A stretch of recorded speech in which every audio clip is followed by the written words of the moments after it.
Have you ever heard of the donut effect? All right, a lot of people call it a raised berm, but whenever you plant a fruit tree, you need to take this one thing into account if you want your tree to succeed. All right, Josh here. I've been growing fruit trees in the ground for 10 years. I've got hundreds planted, and every time I plant a fruit tree, I do this one thing. So, what is it?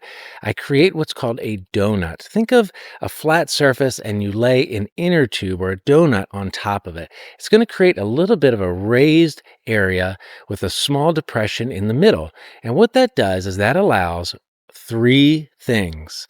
Those three things are one, it helps with the drainage. So you're raising the roots up a couple inches higher, and that's going to give it just a little bit of an edge in terms of things like soggy soil areas like clay, areas where you might have pooling. So giving it a couple inches up is going to help with that. It's also going to help with number two, soil settling. So anytime that you plant a fruit tree, you're loosening up that soil, but over time, that soil is going to settle back down. And what you don't want is the swimming pool effect, where you've got soil that's going to be pooling up into like a small bathtub.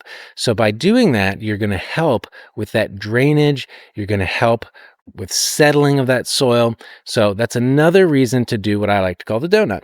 All right. And then the third reason is you're actually creating an area that allows rainwater to pool and put water down into the center of the tree where it needs it at the roots most in that first year. And that first year is so important for fruit trees. And if that tree dries out, if those roots dry out the first year, you're really going to run into a lot of problems. So I always recommend planting with this donut method in mind, and that's really going to help. It only has to be a few inches up, but probably about 4 feet, maybe even 5 feet around in terms of the total distance from one side to the other. All right, I hope that was helpful for you. Looks like the sun's coming up just now, so I got to get to it. But if you want more information, make sure to follow me. And if you've got questions, post them in the comments below. I'd love to answer them. I'm here to help with your first home orchard.